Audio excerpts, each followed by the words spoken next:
Bonsoir à tous et à toutes. Et avec l'autorisation de la présidente qui me l'a aimablement accordée, je voudrais juste dire quelques mots en introduction de cette séance qui a un caractère particulier dans la mesure, enfin non seulement parce que nous sommes dans ces locaux, il faut changer de temps en temps, mais surtout parce que un nouvel adjoint a été mandaté pour traiter des dossiers de ce conseil de quartier, même de deux conseils de quartier, Vaugirard Parc d'Exposition, celui-là, et puis Citroën Boussicot. Puisque nous avons eu à enregistrer la démission de l'adjoint sortant, si je peux dire, Alphée Roche-Noël, que vous connaissiez, et qui, pour des raisons, j'allais dire, personnelles et professionnelles, a préféré se consacrer à d'autres tâches, et notamment à l'écriture. Mais voilà, c'est un beau projet, et qui donc reste conseiller d'arrondissement, mais il a cédé sa fonction d'adjoint au maire d'arrondissement chargé de conseil de quartier. Et donc j'ai pris la décision de nommer, après l'avoir fait élire comme adjointe, Louise Agathe Charpentier, qui est ici, qui va peut-être se présenter aussi pour dire un peu qui elle est, et qui était en tout cas jusqu'à présent conseiller d'arrondissement délégué auprès de l'adjointe chargée de la petite enfance.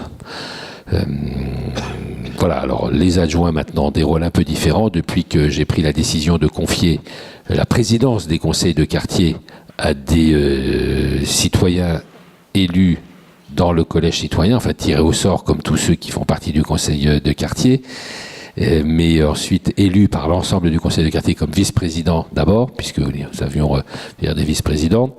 Et puis, depuis cette séance, les séances précédentes, depuis déjà la précédente série de conseils de quartier, ce sont des citoyens élus par leur père dans le conseil de quartier qui président ces séances. Ça se passe d'ailleurs très bien, mais j'ai souhaité faire cette petite introduction pour passer le témoin en quelque sorte de la fonction d'adjoint de conseil de ces deux quartiers à Louise Agathe Charpentier. Bon, alors du coup, je me présente très rapidement. Bonsoir à tous. Donc, effectivement, Monsieur le maire m'a demandé de reprendre cette fonction d'adjointe au quartier, que j'ai accepté avec beaucoup d'enthousiasme parce que c'est un très joli challenge. Je sais qu'Alphée Roche-Noël a déjà beaucoup travaillé avec vous, avait mis en place déjà beaucoup de choses, et donc j'espère être à la hauteur et pouvoir travailler à mon tour en bonne intelligence avec chacun d'entre vous. Quand je ne suis pas à la mairie, je suis professeure d'anglais, je suis enseignante en collège. Voilà, donc c'est mon autre travail. Si vous avez besoin de me contacter, surtout vous n'hésitez pas par mail. J'essaie d'être très réactive sur mes mails, et vous pouvez bien évidemment venir me voir à la mairie sur rendez-vous le lundi. Voilà, si besoin. Et je me déplace aussi très facilement dans les quartiers, dans vos rues, pour aller voir ce qui se passe si vous en avez besoin. Donc voilà. Donc sans plus attendre, on va donner la parole à Monsieur Passieux pour nous parler des pistes cyclables. Alors, je donne la parole à la présidente, excusez-moi. Merci Louise Agathe. Alors, merci à tous d'être là ce soir. Ça nous fait toujours très plaisir de vous voir régulièrement. Donc effectivement, je vais donner la parole à Monsieur Passieux qui va nous faire un point sur les pistes cyclables rue Le Courbe et Porte de Sèvres. Bonjour. Alors, je vais tout d'abord vous parler de la rue Le Courbe. Donc, c'est un peu un point d'avancement par rapport aux travaux. Donc, là, il s'agit du contresens cyclable de la rue Le Courbe sur l'ensemble de la rue, donc environ 2 km 450, qui doivent être réalisés au titre à la fois du budget participatif et du plan vélo. L'état d'avancement, je le fais vite fait, puis on reviendra en détail tronçon par tronçon. Donc, ce qui en... J'espère que je n'ai pas toussé comme ça tout le temps, pardon. En marron comme ça, là, c'est les travaux qui sont en cours et qui sont plutôt en état de finalisation, quoi. Donc, il y a un tronçon, grosso modo, entre la rue de la Convention et même un peu au-delà, jusqu'à la rue de Cambronne, qui, vous avez pu le voir, sont plus ou moins finis. Il reste du marquage souvent, des choses comme ça. On a les travaux en cours aussi un petit peu au sud de Croix-Nivert, et puis les travaux du tronçon nord, donc au nord de la rue de Cambronne, qui viennent de débuter. Donc on va peigner l'ensemble vite fait, tronçon par tronçon. Donc on commence au boulevard des Maréchaux, hein, il y a un petit tronçon où on voit juste l'amorce de la piste vélo. Et puis le plus gros carrefour qui est aménagé, donc c'est celui de la rue Le Courbe avec la place Robert-Guilmer et la rue Leblanc. Pardon. Donc les travaux simplement de désamiantage là, ont un peu commencé. Il faut savoir qu'il y en avait pas mal d'enrobés amiantés. Donc on est obligé de faire des phasages. Vous connaissez tous les contraintes du désamiantage dans le bâtiment. Donc en voirie, il y a des règles qui sont adaptées, mais enfin ça fait forcément une phase très spéciale à manœuvrer. Et puis là, on est en train de se mettre au point avec tous les concessionnaires. Là, c'est les 2 photos du bac que je vous ai mises. Puisque quand on va réaménager le carrefour, il y a des zones qui étaient sur des îlots et qui vont devenir de la chaussée. Donc il faut que non seulement les concessionnaires abaissent leurs tampons, mais en plus les adaptent aux structures des charges routières. Ça, c'est la coupe de principe qu'on va retrouver un peu partout. Donc c'est une piste cyclable d'1,60 m, c'est avec un séparateur de 50 cm ou 30 cm selon les cas. La file de stationnement qu'on a conservée au maximum pour ne pas pénaliser les riverains et les commerçants. Une file de circulation et puis une voie bus ou la voie pompier. Donc entre les rues Leblanc et Convention, on est aussi un peu dans ce stade là où il y a eu les travaux de désamiantage, donc c'est quand on voit le pavé, donc ce qui permettra de refaire l'ensemble de la piste avec un asphalte neuf, pour éviter que les vélos circulent sur des chaussées abîmées. Donc il y a sur la gauche après désamiantage et puis après là le séparateur est posé. Le deuxième carrefour important qui reste aménagé, c'est celui de Le Courbe, Croix-Nivert, Duranton. Donc c'est un ensemble un peu comme ça, complexe où les 3 rues convergent, Croix-Nivert de chaque côté et puis Duranton un petit peu plus au sud. Donc le plan d'aménagement, vous l'avez sous les yeux, donc ça consiste à faire un réaménagement complet pour réduire les traversées piétonnes, et puis des continuités cyclables partout. Bon, on l'avait déjà présenté, donc c'est plus sur le point d'avancement, je ne m'étends pas trop sur le projet lui-même. On retrouve les mêmes coupes. Donc là, pour le moment, il y a des tronçons qui sont déjà faits. Donc là, on a la rue sur la gauche avant travaux, la piste qui est faite maintenant. Donc ça, c'est le tronçon où je vous disais, il ne reste que des finitions. Et puis, il y a des fois certains tronçons où là, il y avait un chantier de bâtiment, par exemple. Donc forcément, on a dû attendre l'enlever des emprises de chantier pour pouvoir reprendre nos travaux sur ce segment. Donc c'est pour ça que la piste n'est pas continue et qu'on ne peut pas l'ouvrir à la circulation tout de suite. On a des fois des questions, pourquoi on n'ouvre pas des tronçons. Il faut qu'on ouvre forcément d'un point A à un point B où on peut à la fois arriver en vélo normalement et en repartir, donc en fonction des plans de circulation, et puis qu'on a des carrefours déjà bien aménagés, donc on ne peut pas tellement anticiper comme ça. Voilà ce qui est déjà fait, donc ça donne bien un peu l'idée de ce qui sera ouvert à la circulation, et donc sur ce tronçon. Le carrefour avec la rue de Cambronne, donc là on passe au nord de la rue de Cambronne, donc c'est les travaux qui ont commencé à peu près il y a 3 semaines, un petit mois. Et donc là ça avait commencé notamment au niveau de la rue des Volontaires et puis on descend vers la rue Cambronne. Donc là ce carrefour va être aménagé, les travaux là, sont en cours, on va voir les photos tout de suite. Donc sur ce tronçon-là, c'est un élargissement qu'on fait du trottoir avec une piste vélo qui viendra être juste contre le trottoir et qui permettra à la fois de ne pas réduire le trottoir, d'avoir cette piste vélo. L'ensemble constituera une voie pompier pour conserver la sécurité pour les accès, l'accessibilité des services de secours. Et puis de maintenir aussi une voie de circulation. Donc on avait beaucoup échangé sur ce tronçon et on est arrivé à une solution qui convient à tout le monde. Donc on voit là la cohabitation avec le chantier qui est un peu compliqué mais qui se passe bien. Là je suis passé voir, j'ai rencontré quelques commerçants ce matin était plutôt satisfait. Et puis, donc ça, c'est le dernier carrefour. Bon, il y a beaucoup moins d'aménagement, mais avec le boulevard Pasteur qui reste à faire. Donc, je reviens sur cette slide-là avec tout petit peu plus de précision. Donc, le prochain carrefour qu'on va faire, c'est celui de la Croix-Nivert. Et puis, on fera ensuite le carrefour Leblanc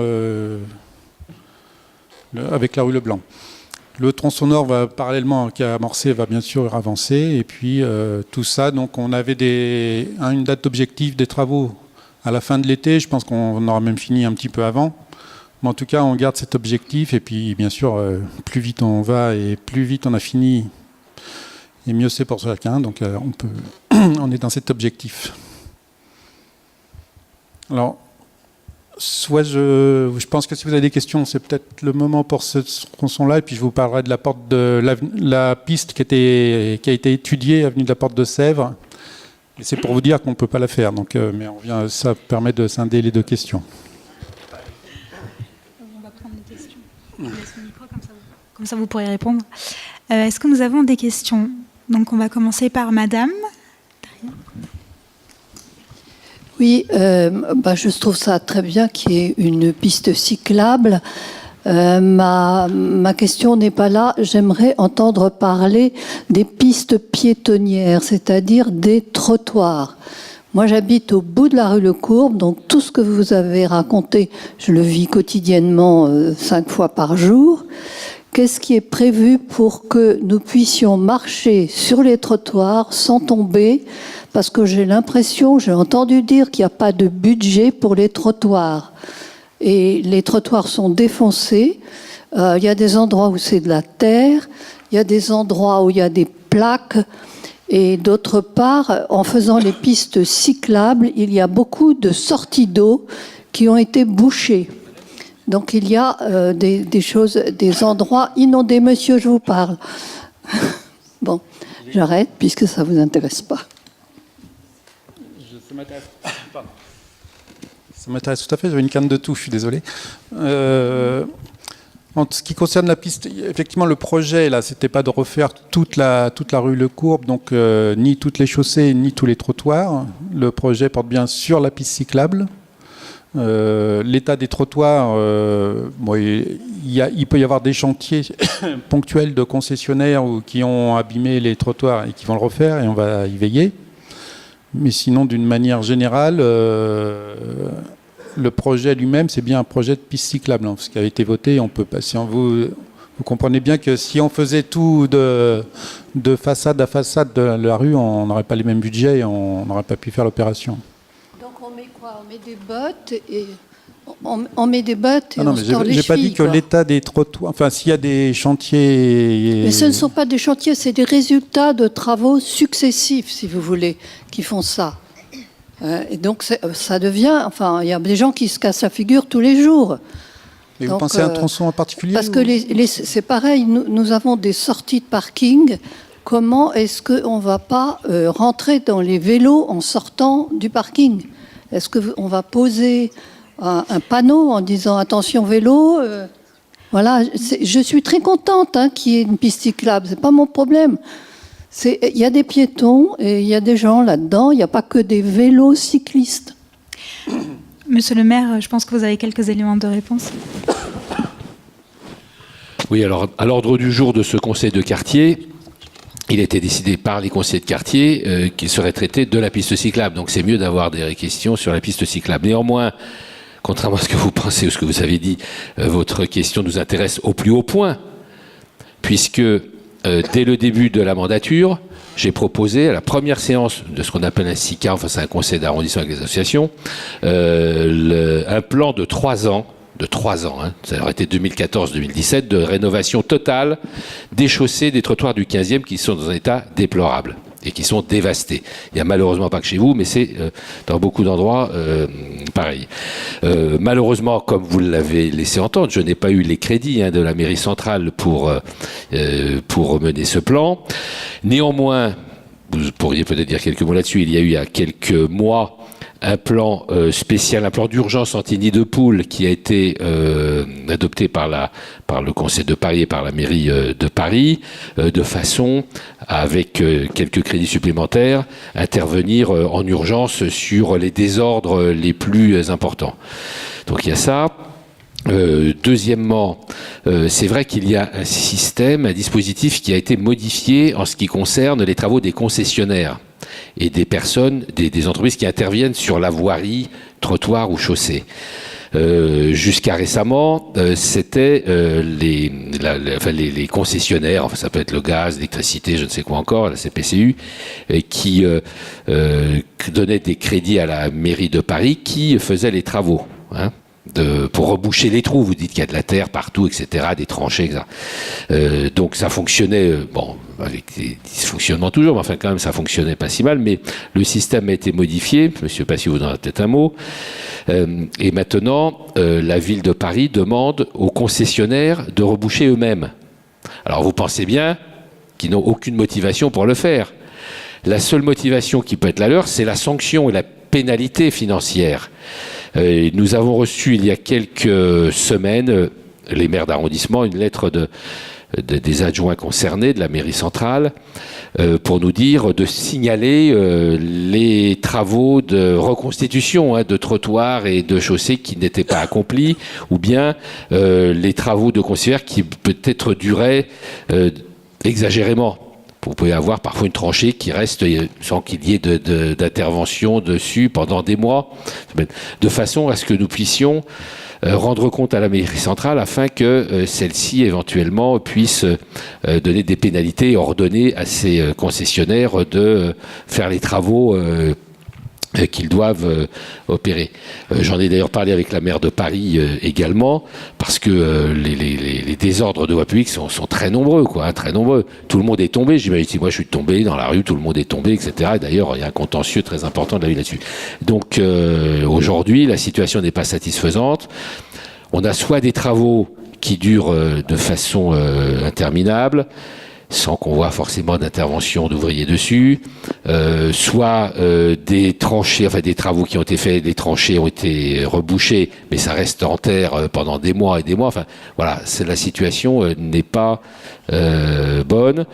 Sans compter que pour la réfection ensuite de tout un tas d'autres désordres qui ne sont pas dus aux concessionnaires sur la voie publique, trottoir et chaussée, nous n'avons pas suffisamment de crédit, parce qu'il y a un élément nouveau qui a été découvert. Monsieur Passiou pourrait le dire mieux que moi, il y a pas si longtemps que sur la voie publique, c'est que celle-ci est bien souvent amiantée. Donc quand il y a des travaux sur voirie, d'abord, il y a un contrôle pour savoir si c'est amianté, ce qui prend déjà du temps. Deuxièmement, si c'est amianté, les travaux coûtent 2 fois plus cher et ça prend 2 fois plus de temps, puisqu'il faut d'abord désamianter. Alors voilà, c'est l'ensemble de tous ces problématiques qui amènent à la situation qui est la vôtre. Alors, cela étant, j'ai pas donner de solution pour autant, mais je pense que si vous nous donnez l'adresse exacte, justement, c'est ce qu'on demande, nous. N'hésitez pas. Bon, il ne faut pas imaginer qu'on a tout ça dans des dossiers, etc. Nous n'avons pas, enfin nous en tout cas en mairie du 15e, on n'a aucune information là-dessus, la mairie centrale un peu plus, mais nous n'avons pas les informations sur des travaux qui s'étendent indéfiniment, etc.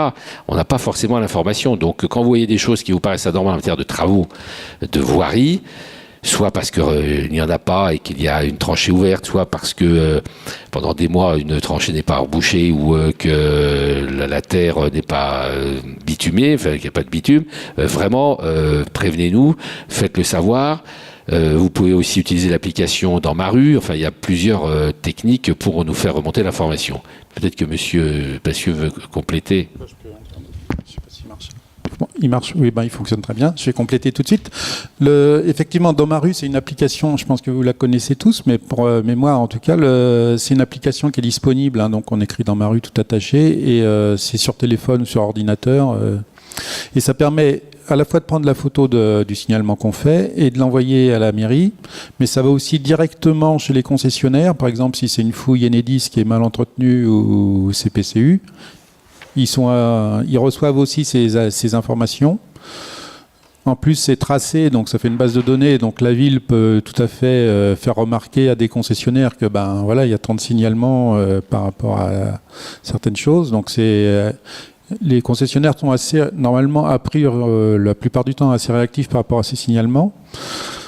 Et ce qu'il faut savoir, c'est que quand il y a une tranchée qui est faite pour un réseau, donc un concessionnaire, une fois qu'il a fini ses travaux, il referme le trottoir en finition béton. Et puis après, on met une petite couche d'asphalte, donc noir, qu'on voit sur le trottoir en finition. Donc ça, il y a un délai réglementaire dans le code de la voirie qui est d'1 mois. Donc normalement, qu'on puisse... Alors c'est fait comme ça parce que c'est ce que faisait avant la ville quand on faisait les travaux directement. C'est-à-dire que l'explication, c'est que faut qu'il y ait des surfaces suffisantes pour faire venir un camion avec quelques tonnes d'asphalte et puis qu'on traite les trottoirs à refermer.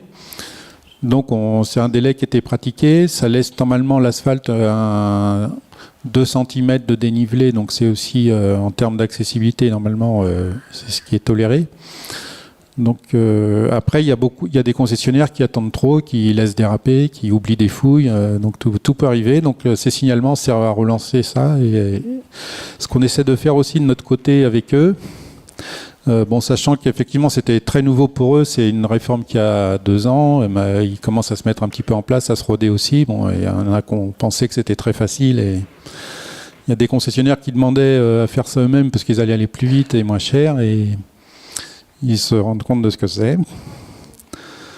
L'amiante dans les chaussées, alors effectivement, il y a de l'amiante dans les chaussées. On mettait à un moment beaucoup d'amiante pour lutter contre la chaleur, etc. Donc ça empêchait, ça permettait que les enrobés prennent pas trop la chaleur et résistent mieux. Donc on mettait ça dans les liants.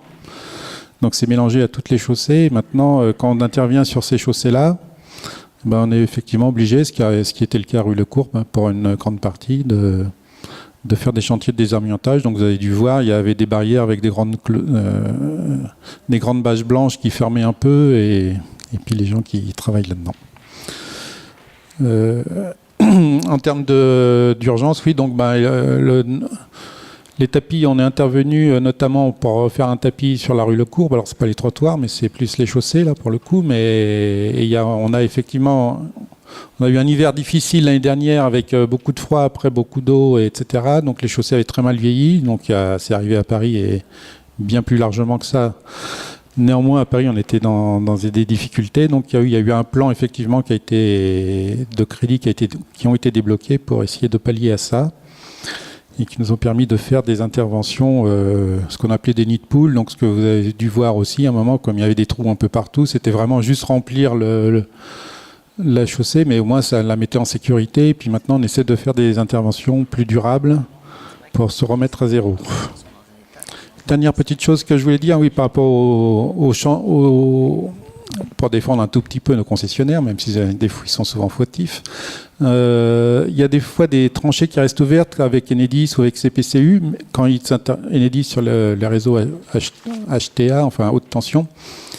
C'est parce qu'en fait, ils sont obligés aussi de faire des contrôles sur leur réseau avant de refermer. Ou par exemple, quand Enedis passe un gros câble, c'est pour raccorder aussi après des immeubles, etc. Donc ils laissent des fouilles ouvertes en attendant d'avoir déroulé tout le câble et d'avoir pu faire des contrôles ou des choses comme ça. Donc il ne se passe pas grand-chose, mais ils sont obligés d'avoir ces fouilles ouvertes par rapport à leur procédure. Donc c'est une autre difficulté. Voilà, l'autre difficulté, c'est qu'ils entretiennent, du coup ça fait des choses qui restent ouvertes où il n'y a pas grand monde et il faut quand même qu'ils les nettoient et qu'ils reviennent redresser les barrières quand il se passe quelque chose, remettre les plaques, etc. Voilà, petit point sur l'état des voiries et trottoirs. Merci. Est-ce que nous avons d'autres questions sur les pistes cyclables ? Monsieur avait une question. Je pense qu'on va prendre toutes les questions et Monsieur Passeur répondra.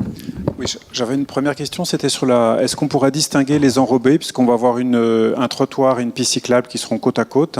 Est-ce qu'on va distinguer visuellement de manière à ce qu'il n'y ait pas d'invasion réciproque d'ailleurs des deux parties, c'est-à-dire des piétons qui circulent sur la piste cyclable et des vélos qui circulent sur le trottoir ? Est-ce que ça sera distinguable visuellement ? C'est ma première question. Et puis la deuxième question, c'est quand on circule dans le sens de la circulation à vélo, Le trafic est assez rapide. Je me demandais si cette rue, elle est limitée à 30 ou est-ce qu'elle est limitée à 50. Je trouve que dans cette rue, aussi bien que la rue de Vaugirard, quand on est dans le sens de la circulation, aujourd'hui c'est forcément le cas, il y a des dépassements de taxis, de très rapides. La distance de sécurité n'est pas toujours bien respectée. Donc est-ce que ça va être limité? Est-ce que la vitesse va descendre? Je pense que la largeur de la voie étant réduite, c'est déjà un facteur de réduction de vitesse de facto, en dehors de la limitation. Mais si c'est une limitation à 30, je pense qu'elle pourrait être plus visible. Voilà, merci. Merci. Monsieur Crest. Oui, c'est simplement deux demandes de précision. La piste cyclable est bien à sens unique, c'est-à-dire qu'elle n'est pas à double sens. Et deuxièmement, est-ce qu'elle est toujours du côté gauche de la rue? Parce que sur un slide, j'ai eu l'impression qu'elle était du côté droit à un moment. Ou alors c'est une inversion. Donc, on est bien d'accord, c'est uniquement du côté gauche. D'accord. Merci, Monsieur Crest. Je pense que nous n'avons pas d'autres questions sur les pistes cyclables. Donc, enfin, j'ai opiné de la tête, hein, mais donc effectivement, la piste est continue et toujours du côté gauche. En termes de séparation, donc elle est soit séparée notamment au sud de la rue Cambronne par un séparateur et même par la file de stationnement. Donc là, c'est clairement séparé de la circulation automobile. Par rapport aux piétons, c'est une vraie piste en dessous du trottoir. Donc là, il n'y a pas de distinction, de problème. Après, quand c'est la piste un peu façon élargissement de trottoir dont on parlait au nord de la rue de Cambronne, effectivement, ce sera un asphalte, pardon. Il y a un asphalte noir pour le trottoir classique qui est en train d'être mis en œuvre d'ailleurs déjà au niveau de la rue des Volontaires.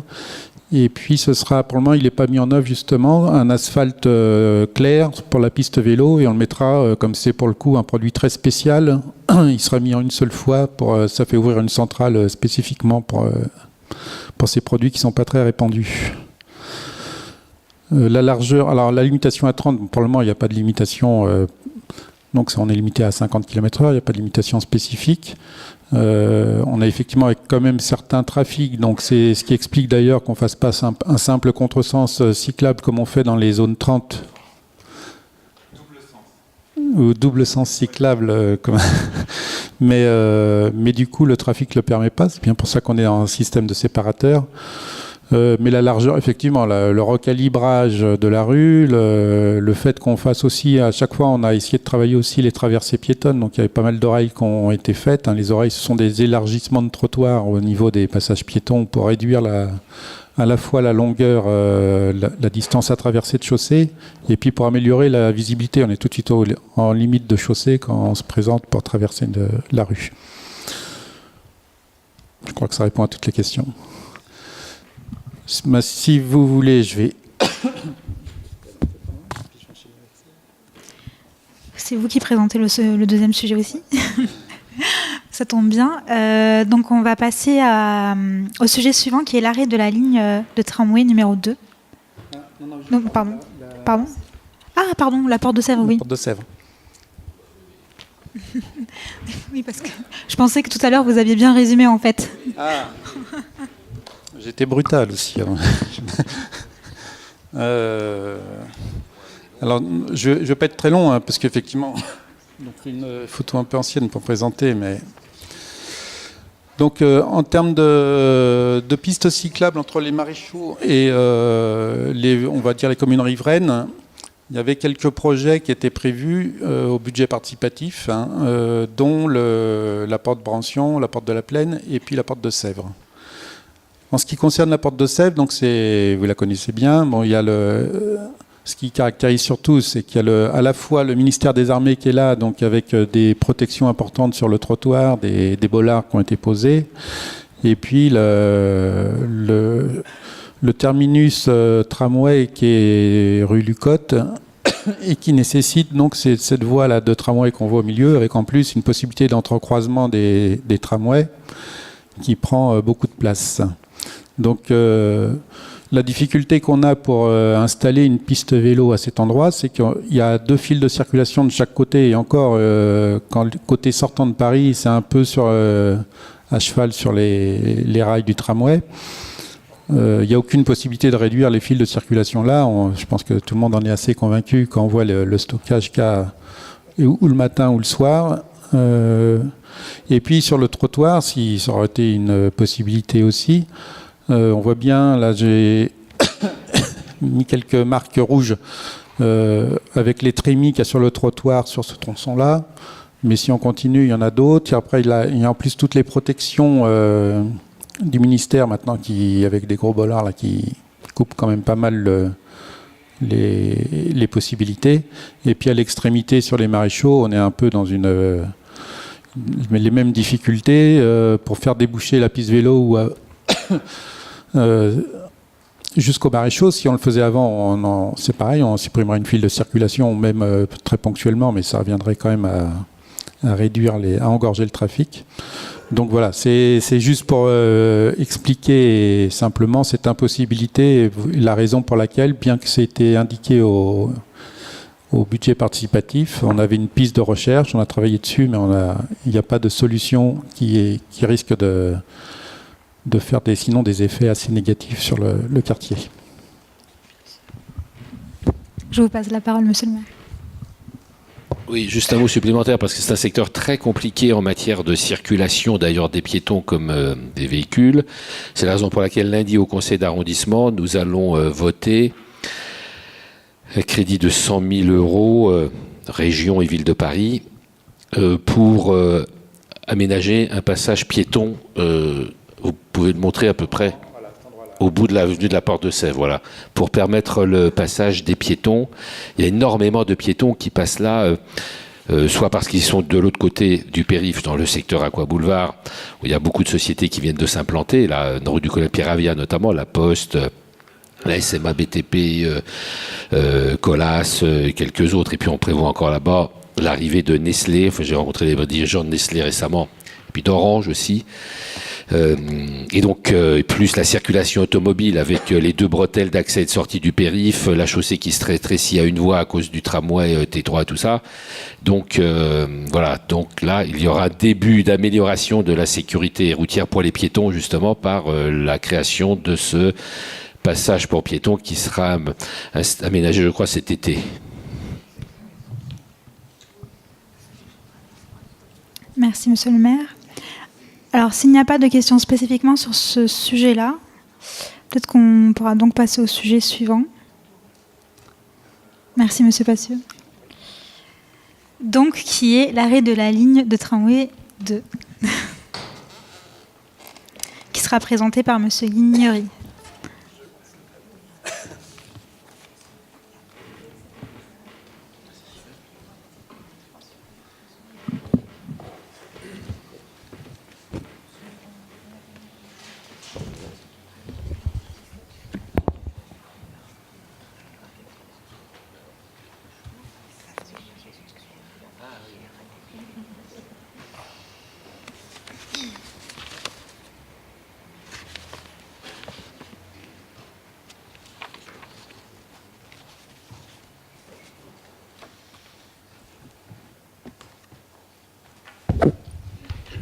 Bonsoir.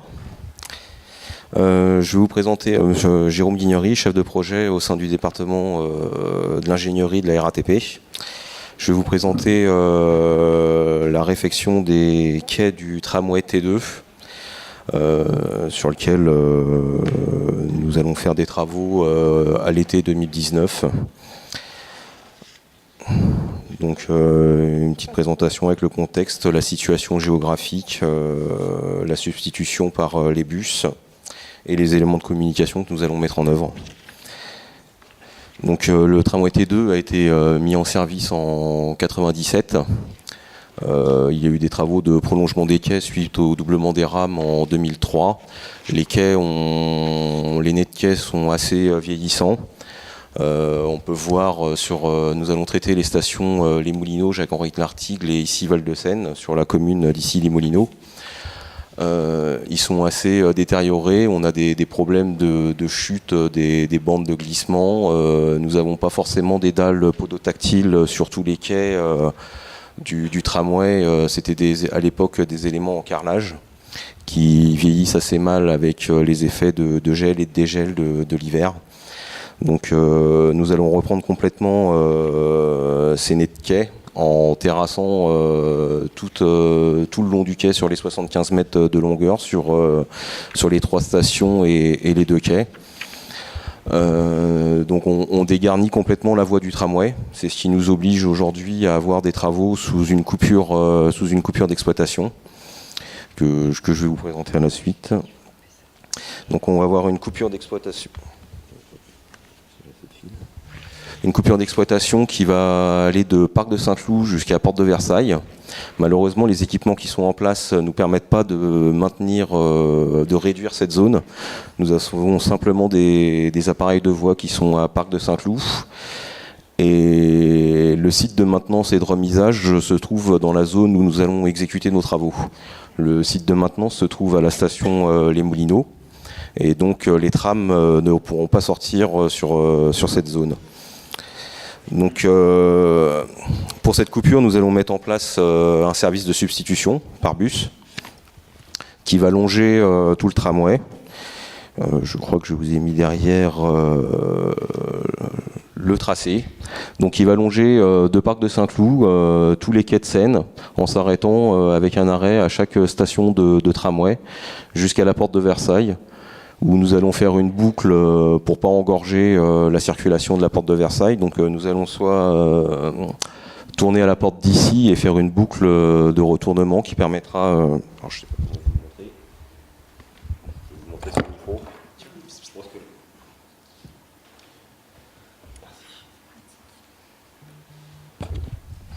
Donc afin d'éviter d'engorger la circulation cet été, on va faire une boucle de retournement. Les travaux, ils vont commencer le 20 juillet au matin, le samedi 20 juillet au matin, et ils vont se dérouler sur 5 semaines jusqu'au samedi 24 août au matin, excusez-moi. Donc on va mettre en place un plan de communication qui va se dérouler, j'ai une liste assez exhaustive sur les communes de Saint-Cloud, ici les Moulineaux et la ville de Paris. Donc avec des panneaux bien en amont, 2 mois en amont pour prévenir, reporter les personnes, les voyageurs vers les tramways, métros qui sont à proximité de la ligne de tramway. Mais aussi le bus de substitution qui sera aux horaires du tramway avec une fréquence de toutes les 2 ou 3 minutes aux heures de pointe. La majeure partie des travaux se déroulera donc sur la commune d'Issy les Moulineaux. L'impact pour la ville de Paris et surtout la coupure d'exploitation. Donc on reprend, comme je vous ai expliqué tout à l'heure, tout le quai qui est en rouge. Qui est en rouge ici, sur toute la longueur, où on démolit. On refait complètement l'asphalte de toutes les stations, des 6 quais que nous allons traiter. Voilà. Alors on aura des travaux qui vont se dérouler en 3/8, avec des travaux de jour et avec des sillages des nez de quai, dont... des sillages des nez de quai, la démolition des quais et la reprise. Les postes de nuit sont des postes où on utilise des engins rail-route, mais on fait des travaux de construction, on ne fait pas des travaux bruyants. Donc le reste, c'est la présentation des emprises sur les Moulineaux, qui concerne la ville des Moulineaux, où on a les emprises chantier, la zone de chantier et les zones de stockage, qui sont assez éloignés de Paris. Donc voilà pour la présentation, si vous avez des questions.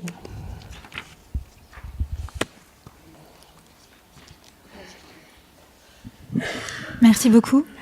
Est-ce que nous avons des questions à ce sujet? Non. Mais je pense que notre adjointe a une question. Non, une petite question, juste vraiment très très pratique par rapport à cette coupure et au bus de remplacement. L'endroit de prise des bus, c'est vraiment très facile, très fléché, sans problème. Est-ce que vous pensez avoir du personnel éventuellement pour orienter les personnes également? Tout à fait. Les bus seront au niveau du quai du tramway T2 à Porte de Versailles. Il y aura du personnel en permanence la journée pendant les horaires d'ouverture. On a un service qui vient pour guider les personnes, les faire monter dans le bus, et on a un service de régulation pour faire partir les bus. Voilà. Merci. Merci. Merci beaucoup. Ah, une question. Attendez le micro, s'il vous plaît. Le rythme des rames a été un petit peu réduit après l'accident qui a eu lieu sur le T2. Il y a 15 secondes de plus, je crois, entre deux rames en moyenne. Est-ce que vous avez une idée de quand on retrouvera la fréquence normale ? Là, malheureusement, je ne vais pas pouvoir vous répondre. Exactement le même sujet, je suis d'accord. Je m'occupe des travaux et pas de l'exploitation du tramway. Merci beaucoup.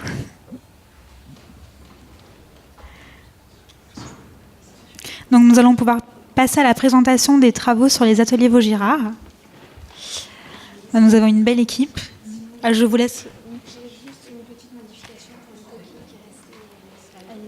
Peut-être que. D'accord. Je vous laisse corriger. Peut-être que oui, quelqu'un peut commencer à parler et peut-être vous présenter aussi.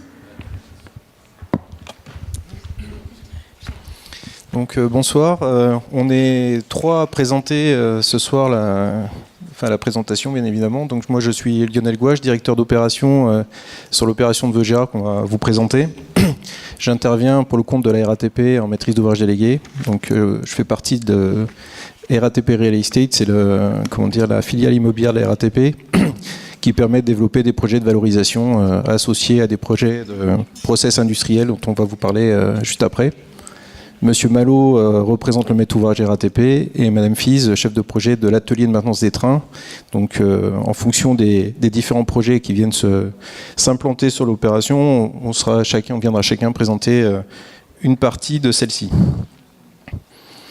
On va bientôt y arriver.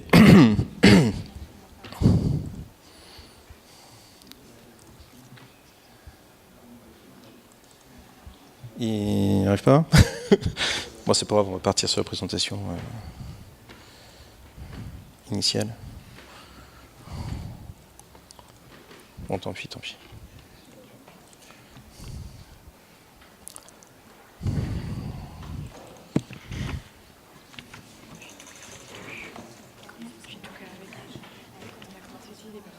Non, c'est pas grave, c'est pas grave.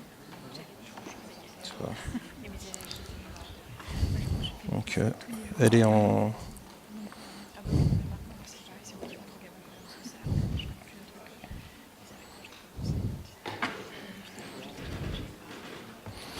Donc, pardon.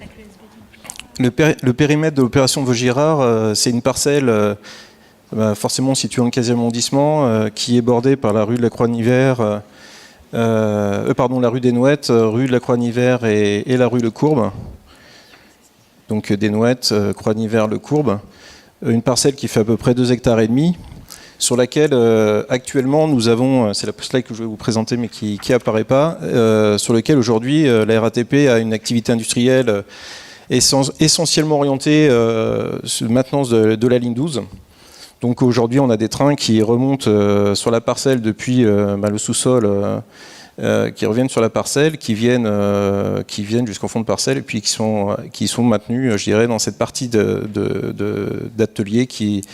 Donc là, c'est l'état projeté. On n'a pas l'état actuel, mais les trains de la ligne 12 sont maintenus sur cette parcelle-là.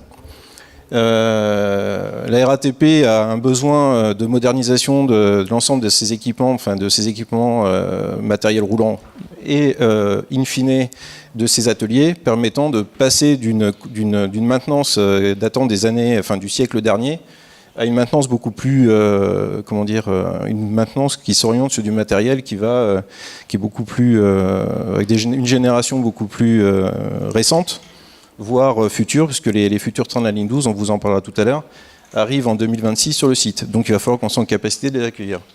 Par ailleurs, la RATP a également des prolongements de lignes, de nouveaux matériels, va devoir maintenir ce matériel aussi bien ancien que nouveau, et on doit associer à ça d'autres types d'ateliers, ce qu'on appelle des ateliers de maintenance des équipements des trains.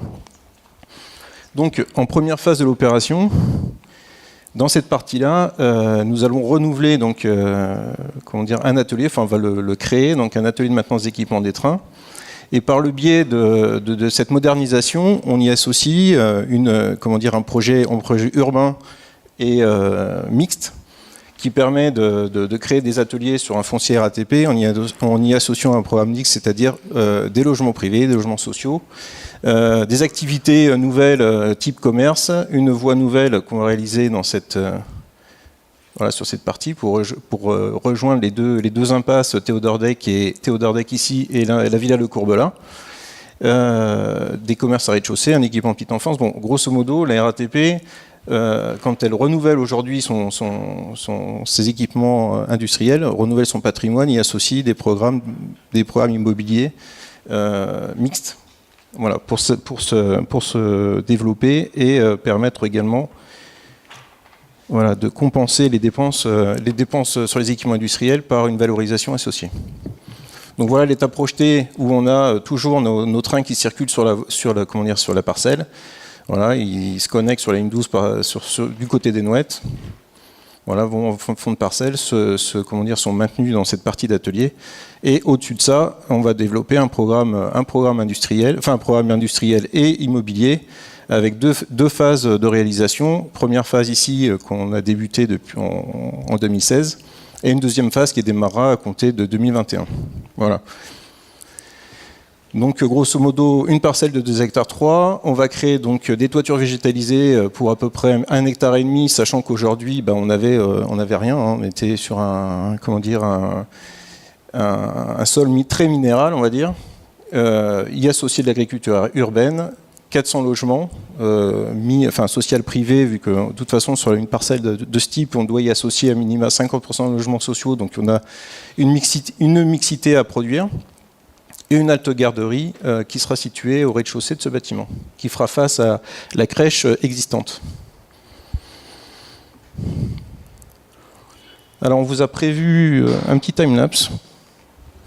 Un petit time-lapse, c'est qu'on a commencé les travaux en 2016 et donc on vous a mis sur un petit document les travaux qui ont été réalisés depuis 2016, donc ce qu'on appelait nous les travaux préparatoires, permettant de prédisposer le site à la réalisation des ouvrages de la première phase.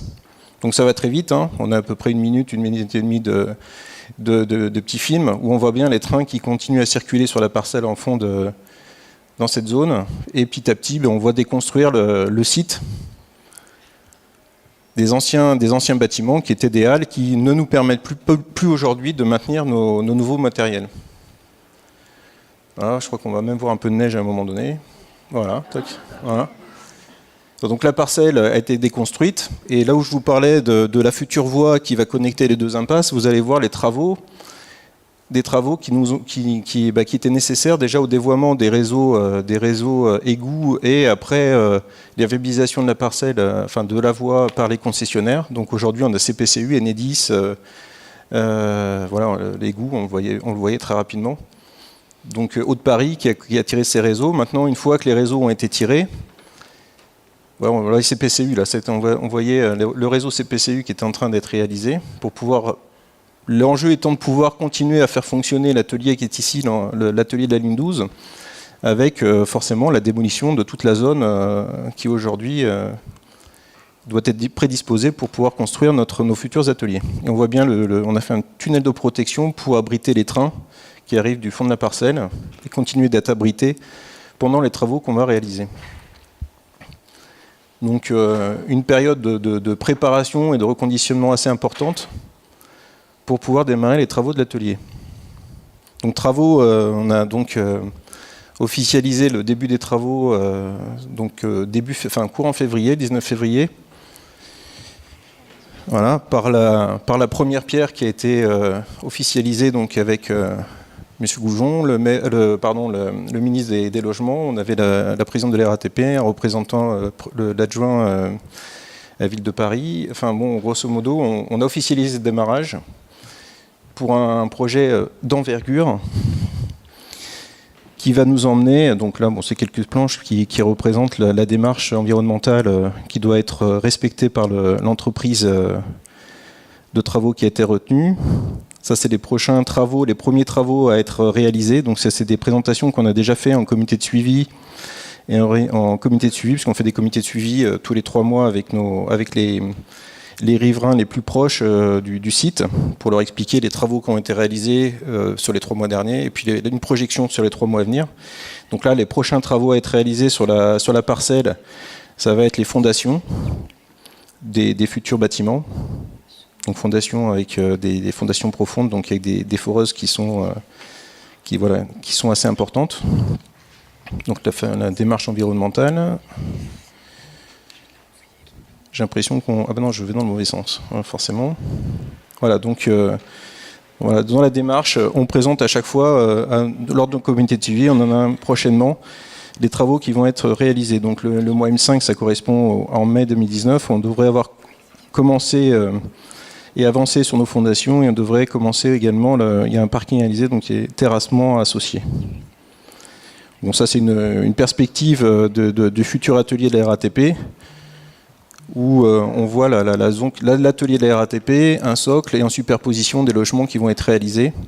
Donc on a des procédés qui nous permettent justement de désolariser les structures, je ne vais pas rentrer en détail, et de limiter les vibrations et les remontées solidiennes des ateliers vers les logements. Une vue de la future voie qui va être réalisée. Et le planning, donc planning de la phase 1. Donc on a démarré en 2016 les travaux préparatoires. Fin 2018, on a signé nos marchés de travaux et on a commencé donc les travaux de grosses œuvres. Enfin, on commence par les études exé et puis maintenant on va débuter les fondations ce mois-ci avec nos fondations profondes. Et donc les travaux vont durer à peu près une trentaine de mois avec une livraison du premier programme de logement donc au T3 2021, avec la livraison également d'un programme de logement privé qui se situe en fond de parcelle. On a l'atelier qui va être livré également fin 2021 et une projection de la livraison de ce qu'on appelle le LOA, c'est le dernier bâtiment de la phase 1 qui va être réalisé au droit de la voie nouvelle, plutôt fin 2022. Voilà, je vais laisser la parole à Caroline Fils qui, elle, va vous présenter les enjeux de la modernisation de l'atelier de maintenance des trains. Oui, on en parlera. Oui, on voulait juste vous informer qu'on a fait une petite info, une info riverain pour annoncer l'arrivée des premières foreuses, forcément de nuit, la semaine prochaine, par convoi exceptionnel, donc obligatoirement hors horaire classique. Et pour les riverains les plus proches du site, une information riverain est partie, je crois aujourd'hui, a été envoyée aujourd'hui pour prévenir de ce désagrément. À toi, Caroline. Merci Lionel. Bonjour à tous et toutes. J'arrive pas trop à me servir de ça. Alors, donc l'atelier de maintenance des trains, effectivement, il est centenaire. Il a été construit en 1910. Il permet d'entretenir toutes les rames qui circulent actuellement sur la ligne 12. Sur la ligne 12, donc aujourd'hui, c'est un matériel qui date des années 70, qu'on appelle le MF67. La ligne 12 qui parcourt une quinzaine de kilomètres et comporte 29 stations. Donc ce matériel-là, il est en fin de vie. Il va être renouvelé. Aujourd'hui, une rame, elle passe tous les mois et demi dans l'atelier de Vaugirard. Et demain, en 2026, on a un renouvellement du matériel qui a été validé par Île-de-France Mobilité il y a 3 ans et qui va nous permettre d'avoir un matériel qui va ressembler à ce qu'on appelle le MF01 et qui est le matériel qu'on a sur la ligne 2, 9 et 5, si vous les connaissez. Donc c'est un matériel qui dispose d'une ventilation réfrigérée, qui a ce qu'on appelle une intercirculation intégrale, donc on peut traverser le train du début à la fin, contrairement au matériel aujourd'hui de la ligne 12 qui est coupé en 5 voitures. Et donc ça permet de renforcer la sécurité des voyageurs. On aura également des systèmes, évidemment ce sera un matériel de dernière génération qui n'existe pas aujourd'hui. L'appel d'offres est en cours de négociation.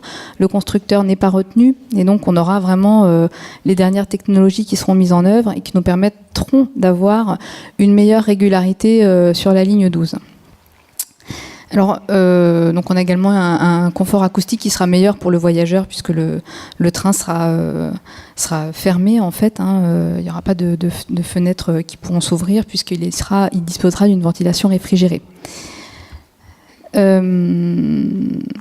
ce que je peux vous dire sur ce qu'on appelle le MF19 à la RATP. Donc ce nouveau matériel, comme il sera différent, il va être différent aussi en termes d'ordonnancement, d'agencement des organes. Donc les organes aujourd'hui, on les entretient principalement par le dessous de la caisse. Donc il y a des fosses pour aller entretenir le matériel. Demain, avec le nouveau matériel, on sera obligé d'intervenir par le côté. Donc pour intervenir par le côté, et puis on change aussi un peu nos modes de travail. Donc on sort plus les organes intégralement qu'actuellement. Donc on a besoin de quais plus larges en fait qu'actuellement. Donc actuellement on a 9 voies dans l'atelier de maintenance. Demain, dans le projet, on aura 5 voies. On aura moins de voies de maintenance parce qu'on a besoin d'avoir des quais beaucoup plus larges pour intervenir. On a également besoin d'avoir un bâtiment, une structure plus haute parce qu'on doit disposer de passerelles pour que les agents puissent intervenir en toiture du matériel. Donc ça explique qu'on va devoir déconstruire l'atelier tel que vous le connaissez, déconstruire intégralement et le reconstruire intégralement pour pouvoir être adapté. Et on va également, comme on a justement ces intercirculations dont on parlait tout à l'heure, devoir déplacer une fonction existante qui consiste à pouvoir accéder sous la caisse du train. Donc c'est une fonction qui est assurée par le petit bâtiment avec un toit rouge qui est assez récent. Je ne sais pas s'il y a des personnes qui connaissent le site, qui est un peu au milieu du site de Vaugirard. Donc ce bâtiment, c'est un hall de levage-caisse qui sera substitué par un nouveau bâtiment qui est ici, en fait, dans cette zone-là, à côté de la congrégation. On va créer un nouveau hall de maintenance pour justement restituer cette fonction de levage-caisse. Ça pour vous expliquer que le périmètre du bâtiment actuel est conservé, à peu près, et on construit sur la parcelle à côté de la congrégation pour cette fonction de levage-caisse. Voilà. Alors, pour pouvoir faire ces travaux, on ne peut pas interrompre en fait la ligne 12 pendant 2 ans ou 3 ans. Donc, on est obligé puisqu'on a besoin de l'atelier en fait pour pouvoir entretenir les trains quotidiennement.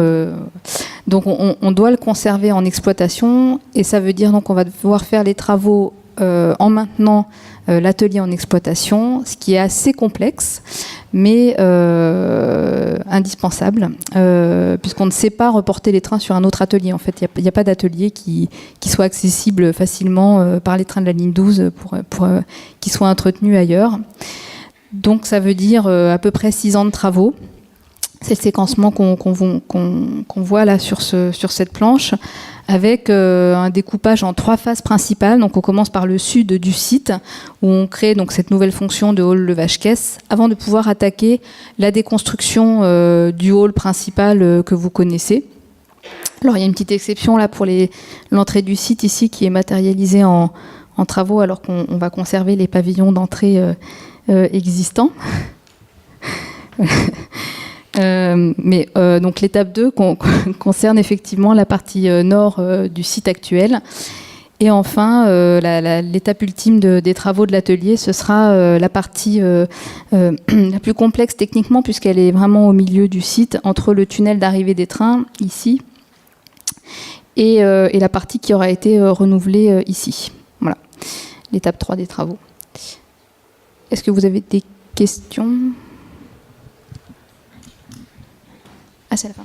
Moi, j'ai fini. Ah non, pardon. Excusez-moi. Il reste encore un volet. troisième partie de la présentation RATP. Lionel Gouache vous a expliqué que sur la phase 1, on a fait 3 lots d'opérations immobilières, donc des logements. Sur la phase 2, on continuera cette logique avec deux autres lots de logements qui sont prévus pour accompagner la phase 2. Donc, ils se répartissent de part et d'autre de l'atelier là que Caroline Fils vous a expliqué. Donc, il y aura un lot D qui sera adossé à une nouvelle venelle. Donc, c'est une voie piétonne qui fera 5 mètres de large et qui va donc permettre de relier le cœur du site avec le retournement de la voie nouvelle jusqu'au carrefour Croix-Hiver-Desnouettes.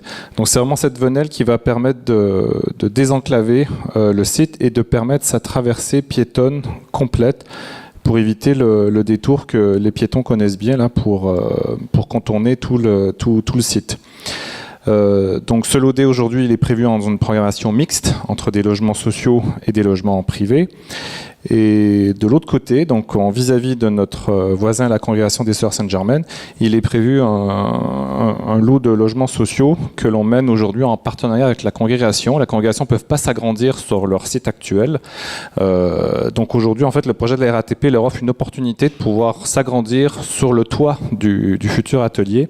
Et on développe en ce moment avec eux un programme de foyer jeunes travailleurs qu'on espère pouvoir concrétiser avec notre voisin historique.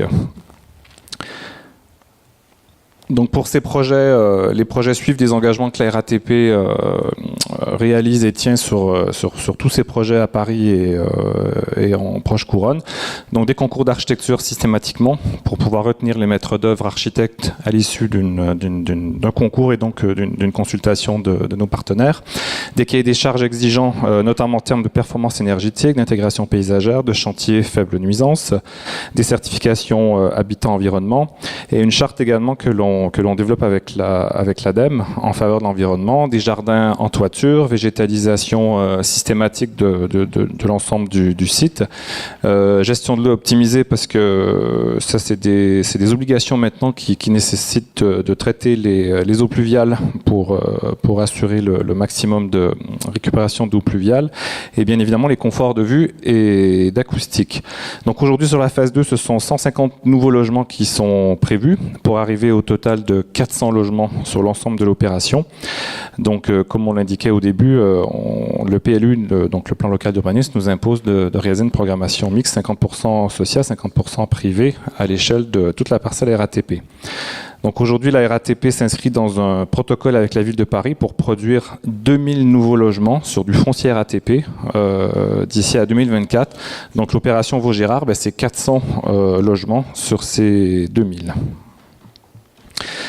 Donc effectivement, à l'angle de la rue de la Croix-Hiver et de la rue Desnouettes, on a donc les deux pavillons qui marquent historiquement l'entrée du site depuis 1910. Donc initialement, effectivement, la RATP avait prévu, compte tenu de la complexité de l'opération, de démolir ces pavillons. Sauf que dès 2015, on a été interpellé sur cette volonté qui a été fortement challengée, discutée. Et donc aujourd'hui, il y a quelques mois, on n'était pas très convaincus, mais on s'est laissé convaincre que finalement c'était une bonne idée de les préserver pour l'histoire du site, pour garder un témoin de l'histoire de l'atelier dans le 15e arrondissement. Et finalement, on trouve que l'équilibre entre le nouvel atelier, la présence des logements et la conservation de ce témoignage historique sur l'histoire du site, ça finit par faire un équilibre qui fonctionne bien et qui améliore le projet. Donc je pense qu'on doit remercier la mairie du 15e de nous avoir aidé à atteindre cet équilibre qui a permis d'améliorer le projet. Donc les concours d'architecture, on doit également remercier les habitants du 15e d'avoir participé à une petite consultation qu'on a réalisée quelques jours à la mairie sur les 4 projets. Donc ça, ce sont les projets du lot D. Et donc ça, ce sont les projets du LOF. Donc on a réalisé une petite consultation à l'aide de panneaux pour laquelle on a eu plusieurs retours qui ont permis effectivement de bien capter les propositions des habitants et puis des remarques. Je voudrais signaler une remarque qui a été faite systématiquement, c'est que c'est vrai que c'était difficile pour celles et ceux qui ont pu voir les panneaux qui ont été exposés en mairie. C'était difficile de se rendre compte des projets avec des images et puis des plans et donc on a eu plusieurs demandes de réaliser une maquette du projet pour pouvoir voir de façon plus concrète les projets. Donc on fera des maquettes avec les projets lauréats pour que vous puissiez effectivement mieux comprendre l'échelle de ces projets et puis leur insertion dans la ville.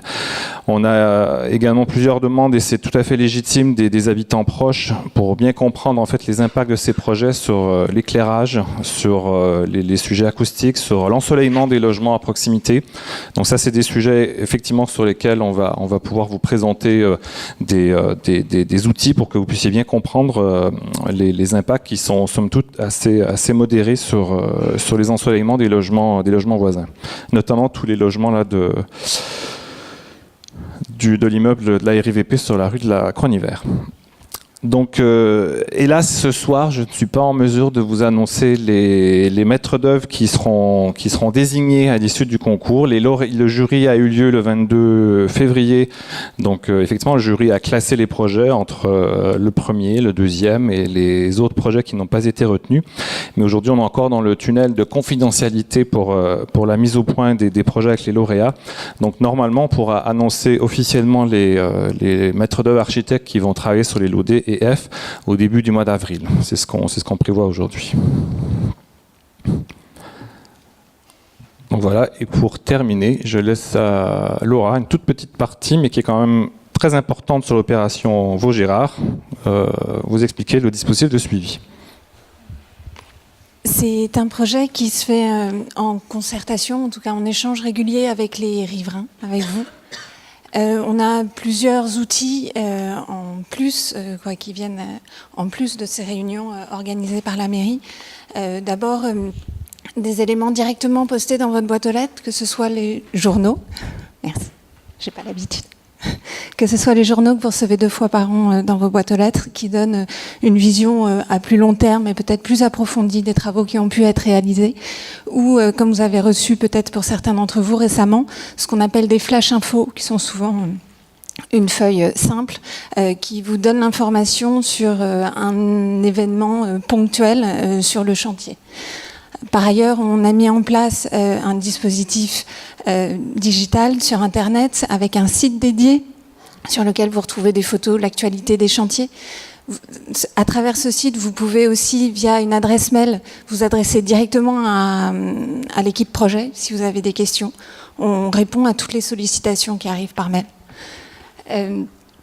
Et bien sûr, des points d'étape réguliers. Monsieur Gouache vous l'a évoqué, on organise des comités de suivi tous les 3 mois qui nous permettent d'avoir un échange en direct avec les riverains les plus proches du chantier.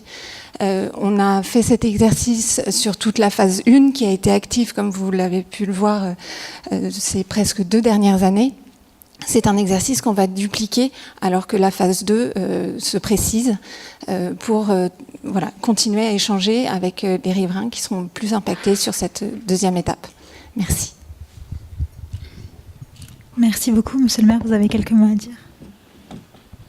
Oui, comme je l'ai dit lors de la pose de la première pierre, je voulais rendre hommage à la RATP pour son esprit d'ouverture, de concertation, de conciliation d'ailleurs, parce que depuis le début de séparation qui est assez gigantesque, c'est plusieurs hectares d'urbanisation en plein 15e, les contacts pris avec les habitants, les syndics, les associations, la Maison Sainte-Germaine, etc., ont permis de modifier le projet de façon assez sensible pour tenir compte de toutes les préoccupations des riverains et gommer, effacer les aspérités, les problèmes de toutes sortes qui pouvaient gêner les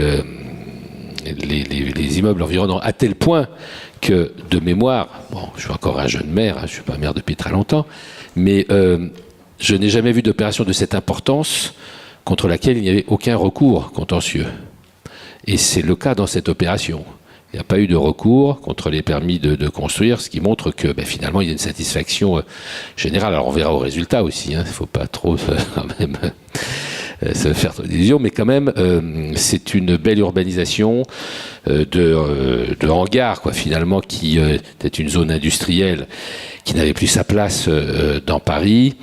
D'ailleurs, moi je connais bien le secteur puisque j'ai habité à côté pendant quelques temps. Donc c'est vrai que nous aurons là un nouveau quartier parisien avec une opération, je crois, assez équilibrée de logements privés à moitié et de logements sociaux réservés particulièrement d'ailleurs au personnel de la RATP. Et donc voilà, c'est normal que les RATP relogent ces personnels aussi. Et avec un relogement du théâtre, du théâtre, j'espère qu'on pourra trouver un accord avec la conservation, de ce qui fait quand même aussi un peu la mémoire de ce site. Conservera les bâtiments d'entrée, intersection de la rue de Croix-Nivert et de la rue des Nouettes, avec une certaine végétalisation aussi, même si j'aurais préféré qu'elle soit un peu plus importante. Enfin bref, je pense que l'opération est bien partie et que même si elle va durer quand même quelques années, 2024, 2026, c'est ça, nous aurons un quartier agréable qui permettra en plus de donner un certain nombre de services à la population environnante, au niveau commerce, au niveau bureau, au niveau espace de rassemblement, au niveau crèche aussi, etc., qui embellira quand même ce quartier. Merci, Monsieur le maire. Alors, si nous avons des questions. Si nous avons une question. Alfred. Monsieur Alfred Joseph.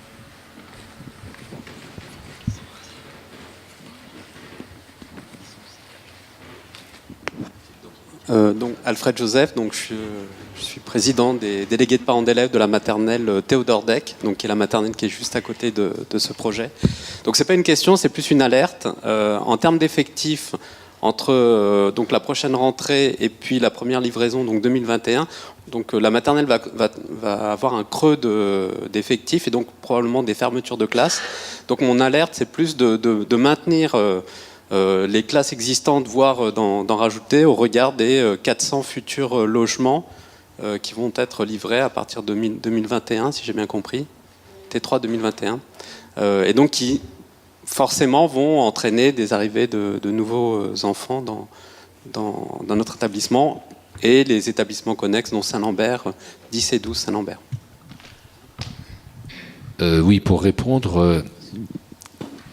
Évidemment, quand il y a des opérations de ce type, nous les introduisons dans le système de prévision des effectifs, au niveau du rectorat, de la mairie de Paris, de la mairie du 15e, et a priori, les problèmes ne se posent pas. Ce sont c'est vrai, des écoles qui sont assez chargées. Nous n'avons pas de fermeture de classe, d'ailleurs, dans le 15e pour la prochaine rentrée scolaire. Dans ce secteur, en tout cas, on doit avoir une ou deux fermetures de classe, mais pas dans ce secteur. C'est vrai que quand le DAZEN, enfin le directeur d'académie, reste rentré dans mon bureau, c'est vrai qu'il envisageait la fermeture de 17 à 18 classes, parce qu'il y a quand même une diminution des effectifs scolaires qui est historique à Paris, de 2500 à 3000 par an quand même, depuis quelques années, ce qui fait qu'on ferme même des écoles, mais dans le centre de Paris. Dans le 15e, nous n'avons pas de baisse d'effectifs, donc même si nous sommes un tout petit peu au-dessous des normes, le DAZEN a accepté de maintenir justement ces classes, même si un certain nombre aurait pu fermer. Donc, voilà. Donc elle reste, d'autant plus qu'on fait même des classes à 12 maintenant dans le quartier Porte-Brancion, enfin qui n'est pas tout à fait le même, qui n'est pas tout à fait par là, mais avec, parce que nous avons un groupe scolaire en éducation prioritaire, à 12 élèves par classe, ce qui nous permet de maintenir aussi des effectifs importants sur d'autres écoles où là nous sommes un peu au-dessus, mais donc ça doit un peu baisser pour rentrer à l'équilibre, mais on n'ira pas au-dessous il n'y aura pas de fermeture de classe, enfin a priori. Et ensuite, je pense que les calculs qui ont été faits dans les écoles du secteur permettent de reloger tout le monde, si je peux dire. Ce qui n'est pas le cas au niveau des crèches, d'ailleurs, parce qu'on manque de crèches à autant ces écoles, ça va à peu près, et on pense qu'il y a des baisses d'effectifs dans les années à venir encore. sur le plan des écoles élémentaires. Ce qui fait que d'ailleurs, on avait envisagé un 10e collège dans le 15e. Bon, j'avais proposé par exemple le lycée du bâtiment Saint-Lambert qui est désaffecté aujourd'hui, mais ce projet qui devait aboutir en 2020 finalement n'aura pas lieu parce qu'il y a une baisse d'effectifs. Et forcément, ça se répercute après dans chaque année scolaire. Donc voilà, il y a un équilibre qui devrait pouvoir se maintenir. Mais enfin, on est vigilant, Merci, Monsieur le maire. Donc si nous n'avons pas d'autres questions, vous savez dans tous les cas que vous avez le moyen de suivre l'avancement des projets, comme ça vient d'être expliqué sur Internet. Donc en fait, nous allons pouvoir passer sur les points divers. Sur la...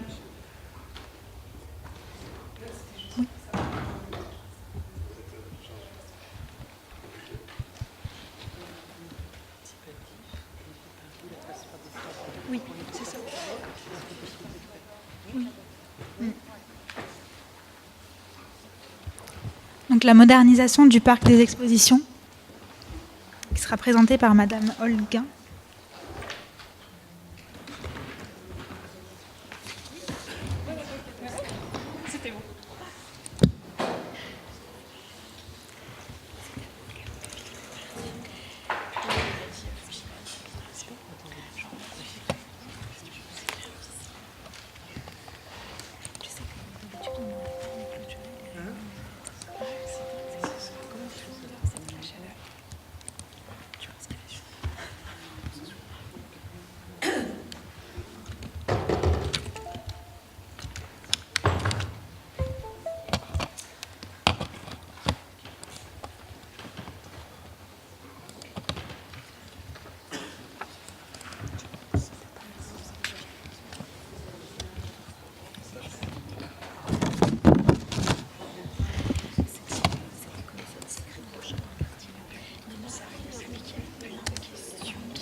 Bonsoir. Du coup, je me présente Cécilia Holguin. Je travaille chez Vie Paris et je suis responsable du projet de restructuration et de modernisation du parc des expositions de la Porte de Versailles. Pour rentrer rapidement dans le contexte, il y a eu une première phase de travaux qui a débuté en 2015 et qui s'est achevée en 2017. Une deuxième phase de travaux qui est en cours, côté avenue de la Porte de la Plaine, qui a commencé il y a un peu plus d'un an et qui va se terminer à la rentrée 2019, qui constitue, en fait, il y a un pavillon qui est en cours de reconstruction et 2 hôtels le long de l'avenue de la Porte de la Plaine. Et je viens aujourd'hui vous présenter la phase 3, qui est en étude actuellement et qui concerne les pavillons 2 et 3 du parc des expositions. C'est la dernière phase de travaux de ce programme de restructuration et de modernisation qui vise à s'achever pour les Jeux Olympiques qui se tiendront en 2024 à Paris. Donc il y a sur l'image ici un plan du parc des expositions de la Porte de Versailles, et donc ça illustre le périmètre. Et donc ce que je vous disais, on démolit et on reconstruit les pavillons 2 et 3. On va réaménager également le tunnel Renan qui se trouve sous la voie Renan, qui nous fait la liaison entre ce qu'on appelle le petit parc, le pavillon 1, et le reste du parc des expositions. Et puis on va terminer également les travaux d'aménagement extérieur. En effet, l'un des but du projet de modernisation et de restructuration, c'est d'améliorer l'insertion urbaine du parc des expositions dans le quartier. Et du coup, il y a tous les abords du parc, côté ici, les Moulineaux et Vanves, qui vont être repris.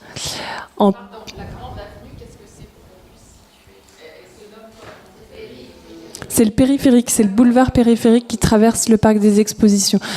Pour vous donner un petit repère, là où il y a les 2 ronds, c'est le Palais des Sports et la ligne 12, la station de métro.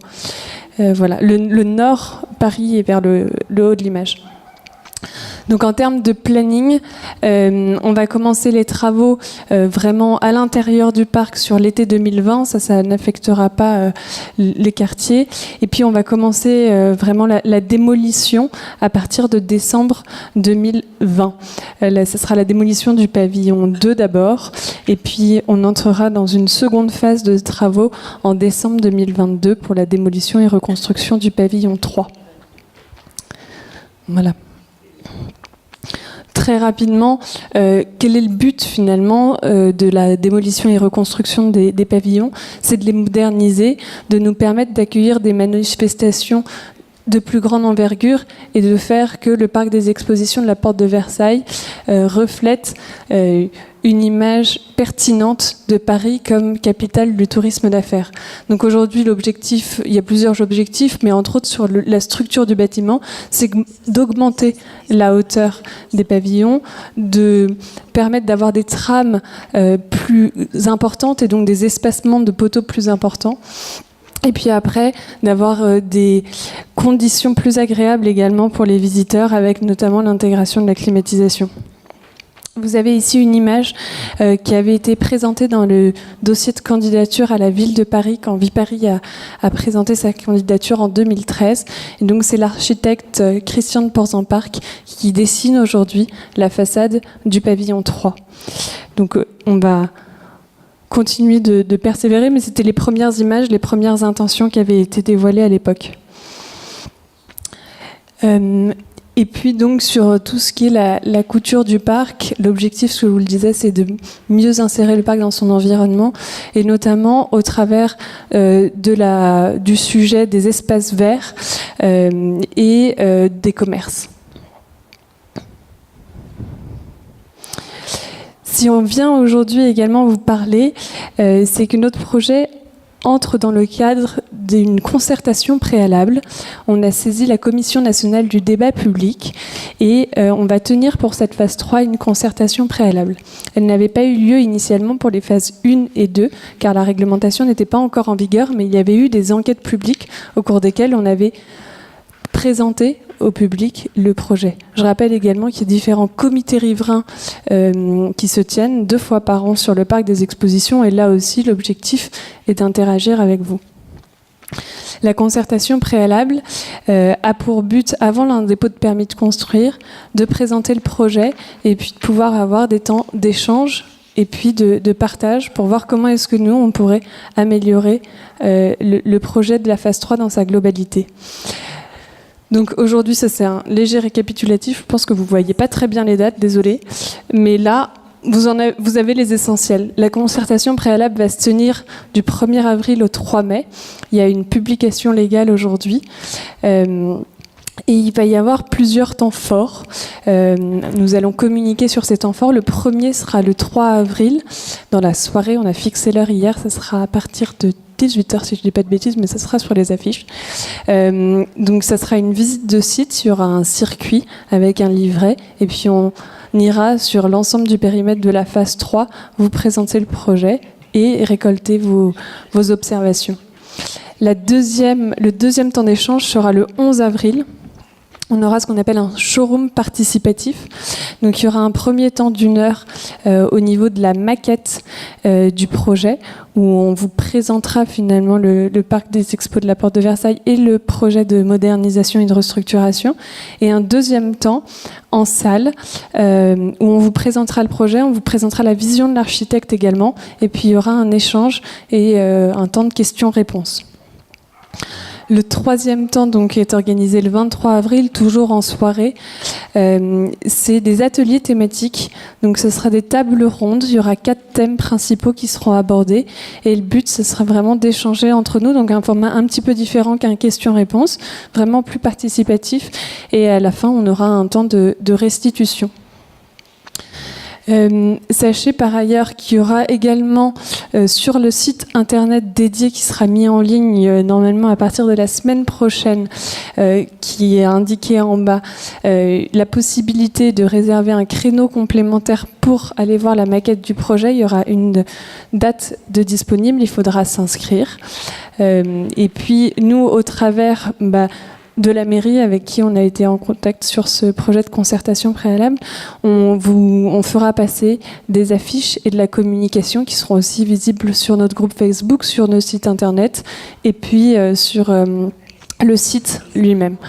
Donc vous aurez toutes les différentes informations et on transmettra également pour les conseils de quartier le dossier de la concertation préalable qui explique finalement en quoi consiste le projet de la phase 3, qu'est-ce qu'est la concertation préalable et quels sont les temps forts de cette concertation préalable. Voilà, merci pour votre attention. Merci beaucoup. Est-ce que nous avons des questions à ce sujet ? Oui. Madame. Oui, bonjour. Vous avez parlé de commerce. C'est-à-dire qu'actuellement, bon, à part les petites boutiques, il n'y a pas de restauration. C'est à peu près tout. Donc, ça consisterait en quoi ? Et d'autre part, j'aimerais savoir l'articulation avec éventuellement la tour triangle. Alors pour vous répondre sur le premier point, celui des commerces, au niveau de la phase 3, on a un commerce qui sera prévu côté Vanves, donc à l'arrière tout au bout du pavillon 7, sur la partie sud de l'image. Il y en a d'autres qui sont prévus dans la phase 2 actuellement côté avenue de la Porte de la Plaine. Donc en effet, on ne peut pas recréer autour du parc des expositions une activité commerciale complète, mais on implante différents points de commerce. Pour vous répondre sur la deuxième question, le sujet de la tour triangle, c'est un autre opérateur, c'est Unibail Rodamco Westfield qui est maîtrise d'ouvrage pour cette opération-là. En effet, la tour triangle, si elle vient s'implanter, sera entre le petit parc et le grand parc. Je n'ai pas plus d'informations. En tout cas, lors des chantiers, nos équipes, si les chantiers devront être concomitants, se mettront en relation et on veillera à ce qu'il y ait la meilleure organisation possible. Mais pour l'instant, je n'ai pas plus d'informations à ce sujet.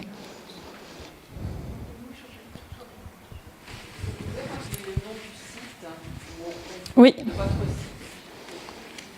Voilà, vous avez le lien ci-dessous et puis on le fera bien évidemment passer. https://concertation-phase3.j'enparle.net. Moi, je voulais savoir où on en était de cette tour triangle. On n'en sait rien, ça ne bouge pas pour l'instant. Je ne peux pas vous répondre, j'ai le même niveau d'information que vous, madame. Je sais pas, parce qu'on m'a posé 3 fois la question en 3 jours, donc j'ai dit j'en sais rien. Il y a un décret qui a fait quoi ? Qui a fait quoi ce décret ? Que la tour soit construite en urgence pour satisfaire au cahier des charges. Oui, mais qui a pris ce décret ? Le maire de Paris ? Carrément. Excusez-moi, est-ce que nous avons des questions sur le parc des expositions ? Oui. Simplement, est-ce que vous pourriez expliciter l'usage artistique ? Est-ce qu'on peut faire circuler le micro, s'il vous plaît, parce qu'on ne peut pas avoir 2 intervenants en même temps ? Merci. Monsieur Crest, s'il vous plaît. Oui, simplement expliciter l'usage artistique de la rampe. Là, je comprends rien. Alors, ça sera présenté, enfin, ça sera bien évidemment présenté lors des différentes réunions. Aujourd'hui, sur le côté d'ici les Moulineaux, on a une rampe de circulation qui est assez emblématique, qui a une architecture très forte et qui abrite en son sein une chaufferie. La chaufferie va être démantelée parce qu'aujourd'hui c'est une chaufferie gaz et que l'objectif c'est de passer sur l'énergie électrique sur l'ensemble du parc. Donc la phase 3 va permettre de faire ce dernier basculement. On s'est posé la question de qu'est-ce qu'on va pouvoir faire de cette rampe. Et l'idée aujourd'hui, c'est de venir créer un parcours un petit peu plus interactif et d'embellir cette rampe, de créer du contenu artistique, du contenu végétal. Et donc, on va voir comment on peut améliorer l'usage de cette rampe qui... voilà. Oui. Une question à madame, puis nous aurons une deuxième question ici. On va les prendre à la suite et vous répondre. Est-ce qu'il est prévu, dans le cadre de l'amélioration du parc, de réaménager l'accès qui actuellement est assez anarchique entre les piétons qui passent un peu n'importe où, sous les voitures, l'encombrement par les deux roues, et c'est pas très moderne ni très bien organisé. Est-ce que c'est prévu dans tout le projet ? Merci madame. Nous avons une dernière question de madame à ma gauche.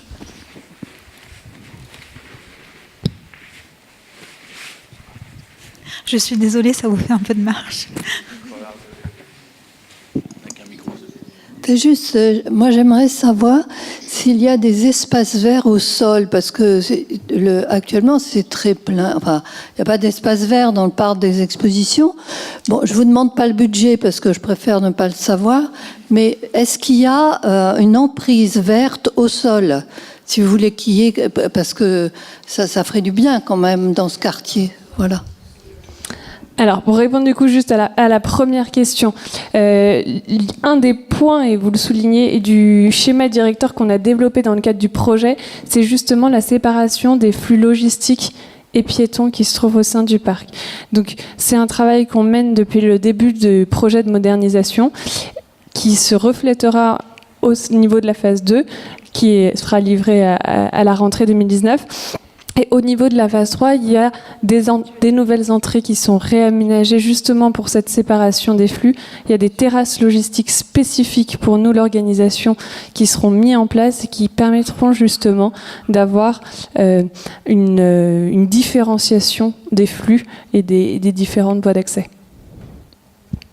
Et alors sur la deuxième question sur les espaces verts, sur toute la partie en couture de parc, l'objectif est d'avoir des espaces verts au sol, et notamment on est en train de réfléchir aujourd'hui, et ça fait partie du dossier de concertation, à la création d'un jardin d'enfants au niveau du sud, au niveau du pavillon 7. Donc on n'a pas encore défini complètement l'emprise, c'est encore en cours de réflexion, mais il y a un espace sur lequel on pense qu'on va pouvoir réaliser un espace vert au sol, en complément de ceux en bordure du parc qui ont été mis en valeur dans les 2 premières phases et qu'on continuera sur la fin du pourtour. Merci beaucoup.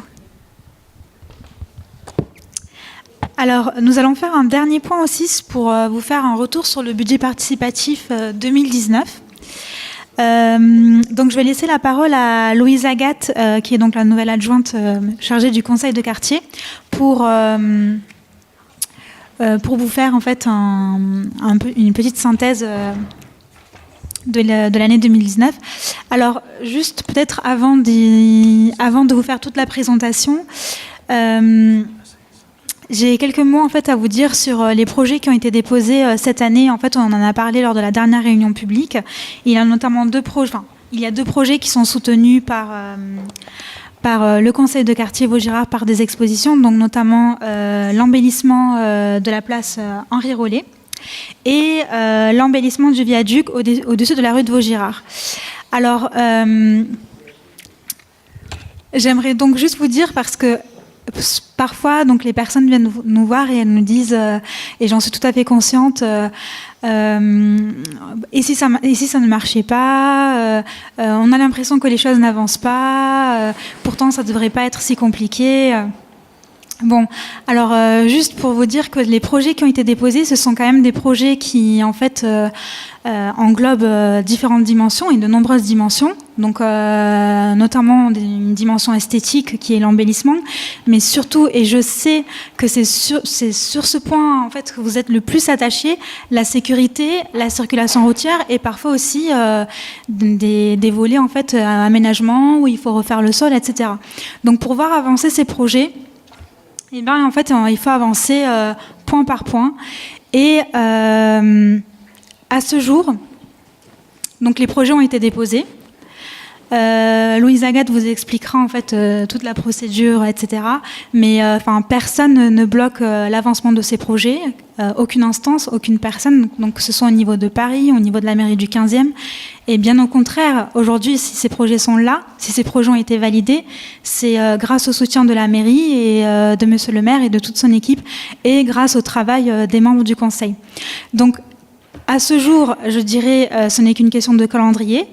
Mais maintenant, je sais que les choses peuvent avancer lentement, ou en tout cas c'est l'impression qu'on en a, que les victoires parfois peuvent être rares, mais lorsqu'elles sont là, je pense personnellement qu'il faut les utiliser. Donc là, il y a quelque chose qui a été déposé, et maintenant, ce sont des projets qui concernent le 15e arrondissement, donc c'est aussi aux Parisiens et à vous de voter en fait. Donc je laisse la parole sur cela à Louise Agathe. Oui, effectivement, vous connaissez l'importance de ce budget participatif sur le plan de nos quartiers. Pour chaque conseil de quartier, c'est vraiment quelque chose de très important. Surtout Paris, c'est un projet quand même qui représente 426 millions d'euros. Donc en fait, c'est pas rien. Et il faut s'en saisir absolument de ces projets. Vous savez, au moment du vote, vous avez la possibilité de voter pour des projets soit parisiens, enfin pour des projets parisiens et pour des projets plus locaux 15e. Pour le 15e arrondissement, on parle de presque 6 millions. D'où l'importance de se mobiliser, d'en parler autour de soi et de faire voter. C'est vraiment très important que chacun puisse prendre sa part pour que cet argent soit utilisé à bon escient pour des projets qui vous tiennent à cœur et qui tiennent à cœur à vos quartiers. Alors, dans les réalisations, qui ont déjà été faites un petit peu sur notre secteur, en tout cas sur les projets qui ont déjà été déposés. On a eu cultiver dans les écoles, des équipements innovants pour les écoles, donc il y a pas mal de choses autour des écoles, cultiver en ville, la rénovation du square du Clos Feuquière, vous avez beaucoup travaillé, et ça c'est quelque chose que vous avez réussi à faire passer grâce au budget participatif aussi, et donc voilà, vous voyez, comme quoi on peut aussi faire avancer les choses, et ce budget participatif peut aussi être là pour ça. Paris aux piétons, en 2016, relier les parcs André Citroën et Georges Brassens à vélo, un espace de coworking sur la petite ceinture, parce qu'on va investir cette petite ceinture ferroviaire, et puis un Fab Lab à l'ENSAMA. Donc tout ça, ce sont des choses, vous voyez, tout ce qu'on a déjà pu proposer. Vous êtes un quartier quand même où il se passe beaucoup de choses, il y a eu beaucoup de projets de déposés, donc vraiment bravo à vous tous. D'ailleurs, cette richesse-là, on la retrouve puisque le 15e arrondissement est le premier sur le podium des arrondissements parisiens en termes de dépôt de projets. Voilà, on propose beaucoup, on présente beaucoup de choses, donc c'est bien, ça veut dire que vraiment c'est quelque chose qui devient une habitude maintenant, un rendez-vous tous les ans de pouvoir déposer ces projets. Alors, au niveau du calendrier, donc là, les projets ont été déposés. Maintenant, on est dans la phase en fait des études de faisabilité des projets. D'accord ? Donc là, on regarde pour tous les projets qui ont été déposés, est-ce que ça va être possible ? Combien ça va coûter ? Est-ce que ça rentre dans le budget ? Donc là, on est sur cette phase-là pour le moment. Et comme vous le savez, le grand moment, ça va être à partir de septembre, où là, vraiment, c'est le moment où on va tous se mobiliser pour voter, faire voter pour les projets. D'accord ? Donc, on vous en reparlera d'ici là, on refera des petits mails d'information, bien sûr. Mais voilà, dans les grandes lignes, l'idée, c'est maintenant, le grand rendez-vous, ça va être septembre pour voter. D'accord ? Et donc, comme on vous le disait, cette année, donc deux beaux projets sur le quartier. L'embellissement du viaduc au-dessus de la rue de Vaugirard. Et puis, refaire la place Henri Roller, retrouver une vraie place de village. Donc voilà, ces deux projets-là, voilà, on attend maintenant la décision de faisabilité de ces projets. Mais s'ils sont gardés, ben voilà, là, ça va être vraiment à nous de jouer sur le quartier pour faire voter pour nos beaux projets, à partir du mois de septembre. Et puis donc voilà, on vous a mis un petit exemple de réalisation qui avait déjà été fait. Donc là, on se retrouve au Clos Feuquière qui a été embelli avec cultivé en ville. Donc voilà, on vous parle d'une dynamique portée par la mairie du 15e arrondissement qui vise à développer les espaces verts avec le jardin partagé. Donc voilà une des réalisations par exemple qui est déjà là. Est-ce que vous aviez des questions par rapport à ce budget participatif ? Oui, madame.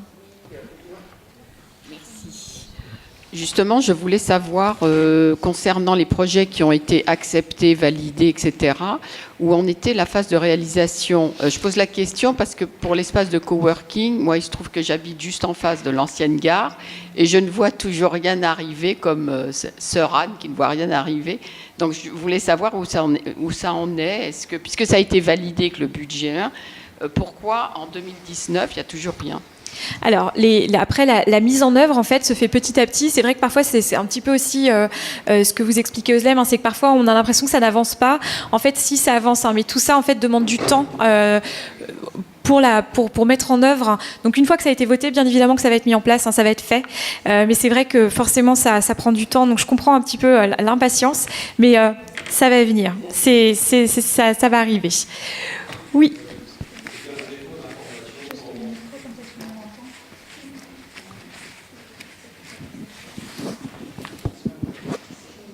Oui.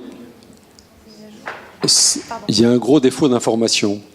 Parce que justement, je voulais poser la même question que madame. Ce projet a été voté pour la première fois en 2015. Revoté en 2017. Et à ce moment-là, en posant les questions, on a appris que le budget de 2015 avait servi à faire des études de faisabilité. Il n'y a jamais rien eu d'annoncé sur le sujet. Je suis d'accord avec madame, je regarde de façon un peu désespérée ce bâtiment qui est en train de pourrir un peu plus tous les jours, alors qu'il a une situation qui est absolument fantastique. Mais est-ce qu'on peut être informé? C'est toujours la même chose. Vous nous dites, non. Excusez-moi, je n'y crois pas. Qu'on nous donne des informations et qu'on fasse avancer les choses. Et c'est un peu désespérant de ce côté-là. Le budget participatif, pour ça, est c'est négatif par rapport aux résidents, à la population. Alors, sur le défaut d'information, en fait, très sincèrement, tout ce qui est voté au budget participatif, il y a un suivi ensuite sur le site internet du budget participatif qui permet d'avoir des informations sur où en est le projet. Donc, il y a l'information, normalement, est sur le site.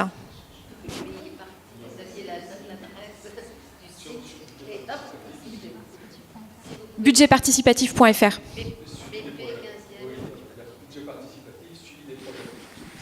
En fait, notamment, il y a le suivi sur Internet. Ensuite, vous avez la liste. Donc, une fois que vous avez la liste de tous les projets, vous pouvez aussi demander en fait à activer des notifications. Comme ça, vous n'avez pas besoin de vous rendre régulièrement sur le site et vous recevez directement toute nouveauté. Après, vous savez très bien aussi que vous pouvez nous contacter, comme le disait Louise Agathe, si vous avez des questions plus ciblées.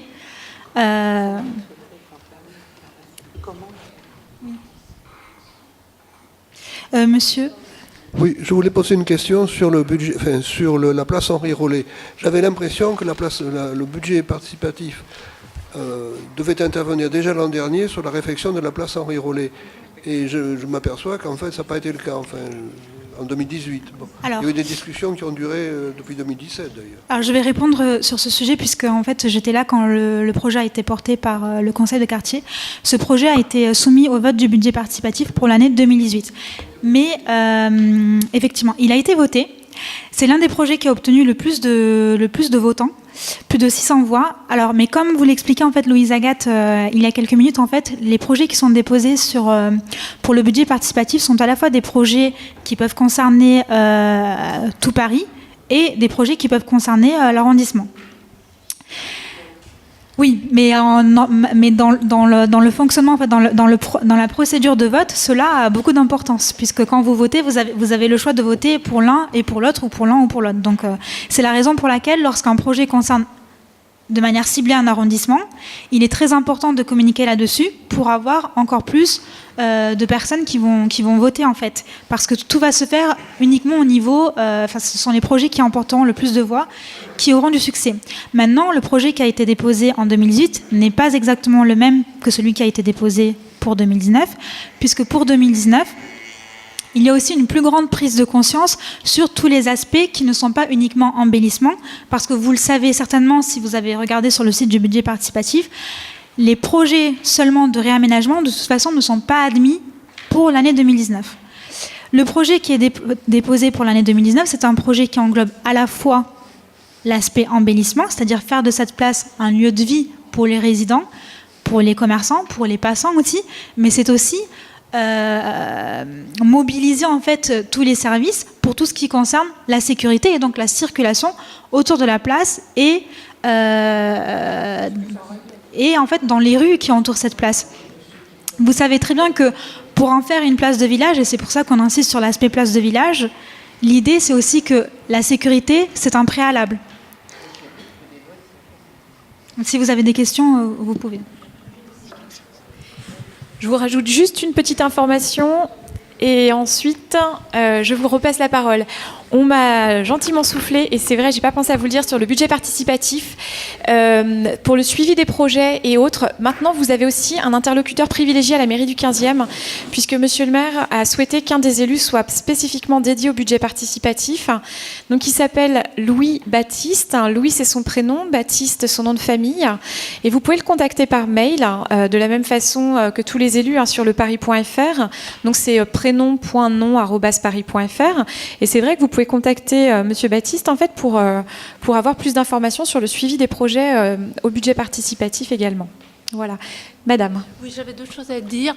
Vous avez donné une liste des projets qui ont été réalisés. Peut-être je me trompe, mais il me semblait qu'il y avait eu aussi des réalisations dans le quartier Suzanne Langlaine, du côté des frères voisins, dans le parc. Est-ce que je me trompe ou est-ce que vous avez omis cette réalisation? Ils apparaissaient pas dans la présentation? Je crois qu'ils y étaient. Il me semble que non. Non? Ne quittez pas. Mais oui, bien sûr, oui, à Suzanne Langlaine, on a voté aussi, un parc, l'amélioration du jardin. Je crois que je l'avais hier. Oui, mais c'est pas le même conseil de quartier. Oui, mais oui, bien sûr, vous avez raison. Langlaine, oui. Oui. Il y a eu un projet aussi. Tout à fait. Oui, d'autre part, il y a une autre information, mais peut-être que vous alliez la donner, c'est qu'on a prévu, je pense, une fête de quartier, justement, d'avoir... Oui, donc la fête de quartier aura lieu en juin. Alors, je ne me souviens plus exactement du jour. C'est le 8 juin l'après-midi. Ce sera un samedi. Et nous sommes en fait en train d'organiser tout ce qui concerne les activités qui seront proposées ce jour-là. Mais en tout cas, oui, il y aura bien une fête de quartier cette année et ce sera au parc Suzanne Langlaine.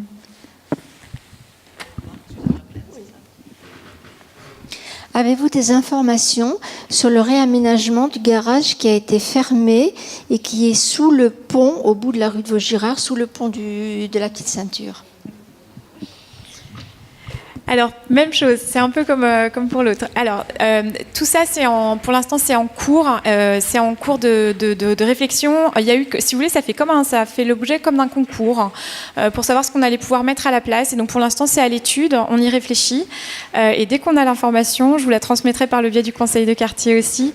Mais voilà, c'est en cours. C'est en cours.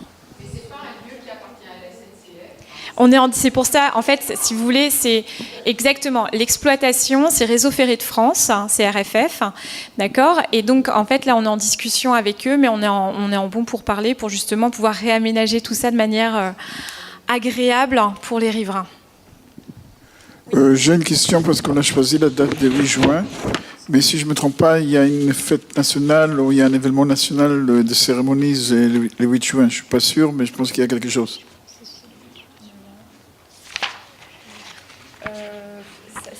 C'est une cérémonie, une très grande cérémonie, je pense.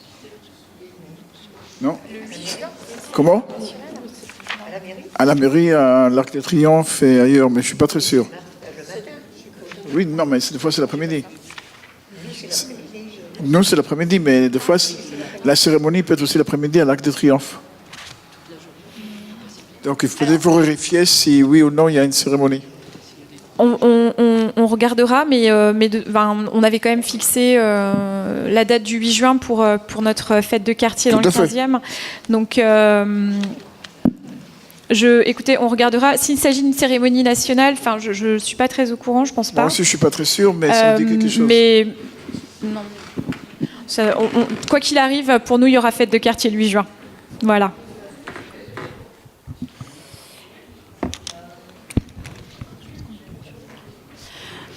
Je pense qu'on peut clôturer les débats. Merci à tous d'être venus ce soir. Et je vous souhaite une très bonne soirée.